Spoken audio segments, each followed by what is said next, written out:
তিলিসু base camp. জীবনে তো এটা বলতে পারবো যে তিলিসু বেস ক্যাম্পে আইছিলাম।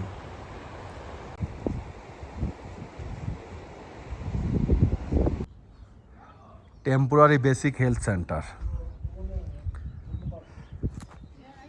এটা হচ্ছে এই বেস ক্যাম্পের একদম শেষের দিকে, মানে তিলিসু উঠার শেষ মানে শেষ ঘরের থেকে আর কি। तिलिसु बेस कैंप पे हेल्थ सेंटर। भाई साहब डॉक्टर है, भाई साहब डॉक्टर है इधर का।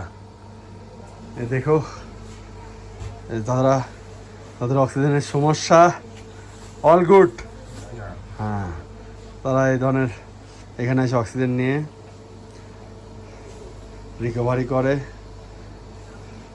সাকিবও নিচ্ছে, আমি তার নাম পরিচয় গোপন রাখলাম, সে যাইতে পারে নাই, রিটার্ন আসছিল।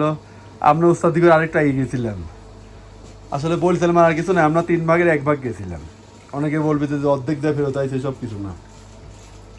ওকে, এই যে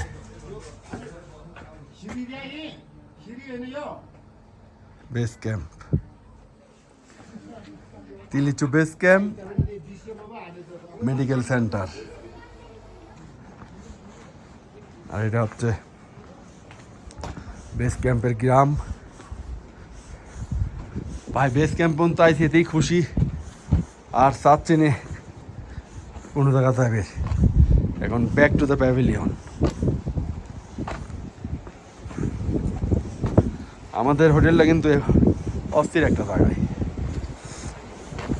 এই দেখেন,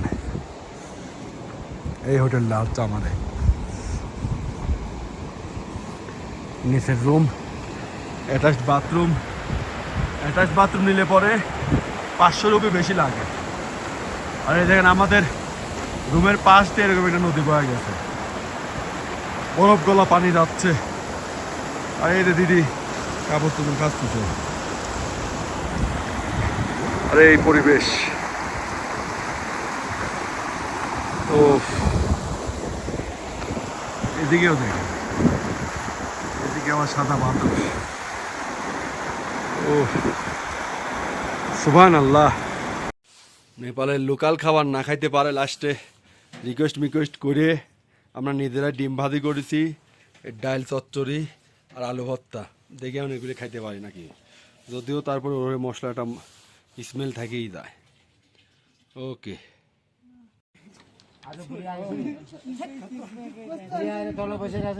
তিলিসু বেস ক্যাম্পে ক্যারাম খেলা চলতেছে, দেখো।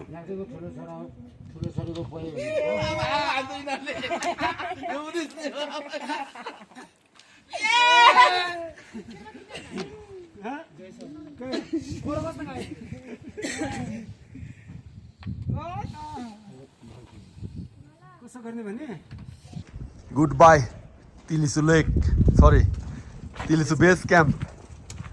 আসলে তিলিসু লেক মাথায় চলে আসতেছে। আমরা এখন তিলিসু বেস ক্যাম্প সাইডে চলে যাচ্ছি। ইনশাল্লাহ সাকসেসও বলা চলে, ফেইলারও বলা চলে, কারণ আমরা তিলিসু বেস ক্যাম্প পর্যন্তই ক্যারি করতে পারছি, আর পারি নাই।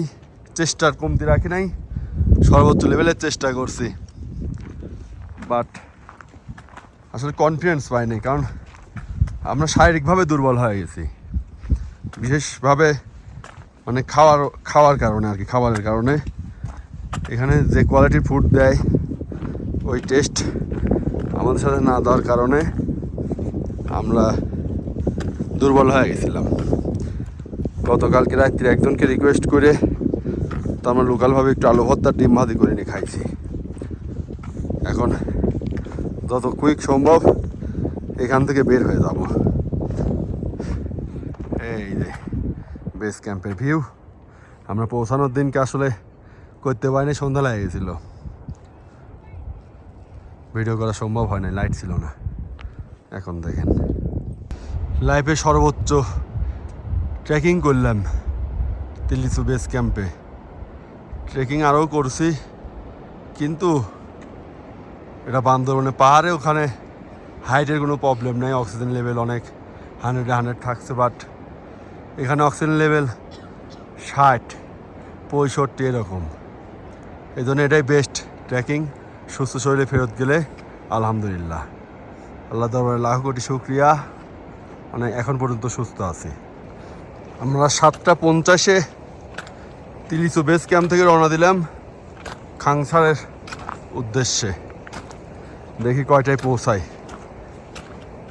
আজকে আগে পৌঁছাই গেলে দেখা যাচ্ছে যে আমরা খানসার থেকে বের হয়ে মানাং অথবা মানে বেশি তাড়াতাড়ি পৌঁছে গেলে ইয়েতেও চলে যাব, কি বলে সামে যা থাকবো, এরকম প্ল্যান আছে। এ মানুষ না অন্য কিছু, আমরা হাঁটিয়ে পারতেছি নি, ও সাইকেল নিয়ে আইছে। ও পাহাড়ের খালি সিনেমাটা দেখেন। আমরা অনেকখানি আগা গেছি, এখন 8:30 বাজে। ওরে বাবা, ওই যে আর একটা আসতেছে, এবার সালা আসতেছে এই দিক দিয়ে, ওই যে ঠেলা হলে নামে যায়।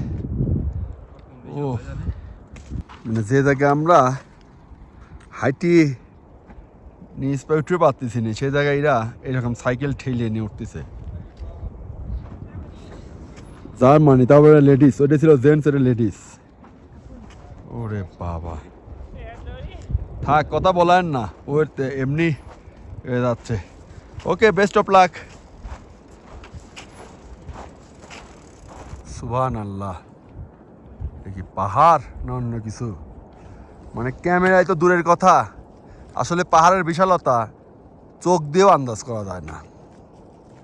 একমাত্র পাহাড়ের স্পর্শ নিলে, পাহাড়ের কাছে গেলে, পাহাড়ের উপর দিয়ে চলাফেরা করলে পরে তার বিশালতা টের পাওয়া যায় কিছুটা। তারপর চোখে কখনোই আন্দাজ করা যায় না পাহাড়ের বিশালতা। এই অবস্থা দেখেন কোথায় চলে গেছে। সুবহানাল্লাহ। এখন আমরা ডেঞ্জার জোন পার হব, এটা হচ্ছে সেই ডেঞ্জার জোন। যাওয়ার সময় দিক দিয়ে গেছিলাম, এখন রকফল সামনে, ওই যে সাইনবোর্ড, এই যে রকফল এরিয়া। ও আর ওই যে ওইদিকে মানাং খাংসার।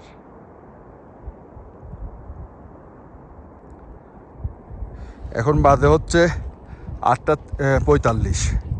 আমরা অনেকখানি রোড আগায় গেছি যেহেতু নামা, তবে আমাদের আজকে সারাদিনে সর্বোচ্চ উঠা হচ্ছে এই যে এই পর্যন্ত উঠতে হবে, তারপর আবার নামা। এখন উঠতেই হবে খালি। এই যে ট্যুরের সবচেয়ে কাছ থেকে বরফ দেখা। আসলে এই জায়গায় পানি যেতে যেতে জমতে রাইতে বরফ হয়ে গেছে। এই যে আর এই যে ভিউ, অন্নপূর্ণা মানে তো আমার গাছ সাথেই লাগিয়ে আছে। এত হাইটে আসলাম, প্রায় 2.5 ঘন্টার মতো তো হয়ে গেল, এখনো গাছ ছাড়তেছে না। দেখা আর কতক্ষণ লাগে। এই যে অ্যাপেল ফোকাস পার্ক, অ্যাপেল। আমরা এখন বব মার্লি রেস্টুরেন্টে ব্রেক দিছি, অ্যাপেল ব্রেক। এখান থেকে এখন অ্যাপেল নিচ্ছি, অ্যাপেল খাবো। মনে হচ্ছে বরফের টুকরায় কামড় দিলাম।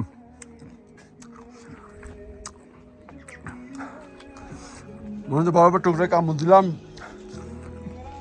এ জায়গায় অ্যাপেলের দাম হচ্ছে, ওমা এ জায়গায় বাইকার ধাবাও আছে দেখি।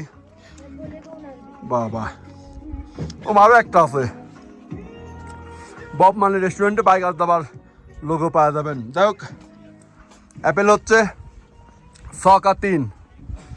আরে এই যে কাঞ্চনজঙ্ঘা, সরি অন্নপূর্ণা 1, এই যে অন্নপূর্ণা 1। আস্তে আস্তে মনে হচ্ছে একটু দূরে সরে যাচ্ছে অভিমানে। ওকে, পরবর্তী আপডেট দিচ্ছি। সম্ভবত এটা অন্নপূর্ণা 1 হলে এইখানে অন্নপূর্ণা 3। এই যে এটা মানায় গেলে আর ভালোভাবে দেখা যাবে। এই যে খাংসার ভিলেজ দেখা গেছে। আসলে পাহাড়ি রাস্তায় এই যে দাগগুলি দেখা যায় না, এই যে আমরা ঘুরে আসলাম, মনে হচ্ছে এই যে দাগ সোজা। তো মানে এই যে বিশালতা কত বড়, একমাত্র যারা এই রোডে আসবে তারা ছাড়া জীবনে কারো ক্ষমতা নাই মুখ দিয়ে বলার এটা কোন টাইপসের কোন লেভেলের এসব রোড।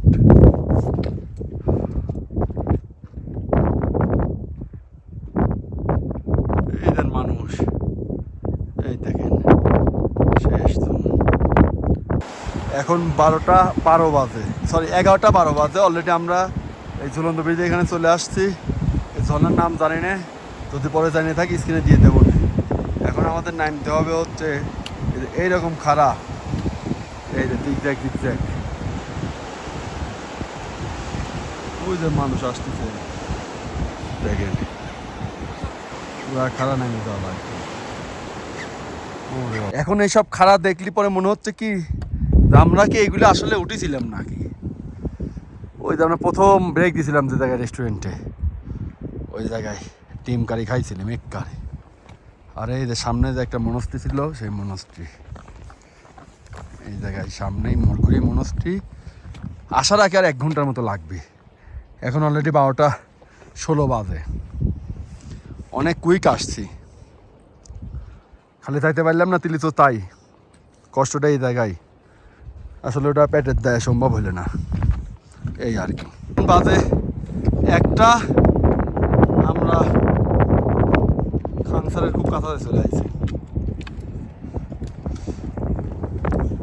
লাইট কমে গেছে, সানলাইট অফ আছে আপাতত। এই যে এই জায়গা একটু গেলে পরে এই তিলিচু লেক, এই যে এই পার হলে পরে তিলিচু বেস ক্যাম্প। আর এই পার হলে পরে তিলিচু লেক। এই যে আরেকটু জায়গা, এই জিগজ্যাগটা পার হলে সোজা রাস্তা একদম, এই হলে তিলিচু লেক। তাও গেলাম না, এত সহজ রাস্তা। এই হইলে কথা। এই যে খাংসার ভিলেজ চলে আসছে, মোরঘুল্লি খাংসার ভিলেজ। কিচ্ছু করার নেই, সর্বোচ্চ চেষ্টা করেছি, তাও যাইতে পারিনি। খুব কাছে ছিল, এই জন্য যাইতে পারিনি। কষ্ট নয়, বেস ক্যাম্প পর্যন্ত গেছি, এতে অনেক কিছু। ওদিকে আরও আগে গেছিলাম মেলাখানি, এই জন্য বহুত খুশি। আল্লাহ যেটুকুন কপালে রাখছে সেটুকুন দেখে আইছি, সুবহানাল্লাহ। এই যে 1:10 বাজে, আমরা খাংসার একদম ভিলেজে ঢুকতেছি আর কি। আমাদের রুম মাঝখানে, ওইদিকে যাই। তো যাই হোক, এখন দেখতেছি একটু ডার্ক হয়ে আসতেছে ওদের। আমরা প্ল্যান করছি যেহেতু এখন 1টা বাজে, আমরা 2টোর মধ্যে এখান থেকে বের হয়ে যাব। আমরা আজকে পোখারার উদ্দেশ্যে রওনা দেব, বাট দেখি কত দূর গিয়ে পৌঁছানো যায়, কারণ আমরা আর পারতেছি না খায় অত থাকা যায় না। এই যে এখন পর্যন্ত সকাল থেকে জাস্ট কয়েকটা বলতে ভুল, দুইটা আপেল খাইছি, আর হচ্ছে 1টা করে ডিম সিদ্ধ খাইছি। এটা খাই 1টা পর্যন্ত ট্রেকিং করে আসলাম। প্রায় কয় ঘন্টা, 5-6 ঘন্টা হয়ে গেছে। 5 ঘন্টা তো হয়েছে মনে হয়। 7:50 রওনা দিয়েছিলাম। এই অবস্থা তো, না খায় আসলে যুদ্ধ করা যায় না, আর পারতেছি না। এই জন্যে আজকে আমাদের প্ল্যান, আমরা পোখারা চলে যাওয়ার চেষ্টা করবো যত দূর পারি, শীত লাগুক আর যাই লাগুক। ওকে, দেখা হচ্ছে।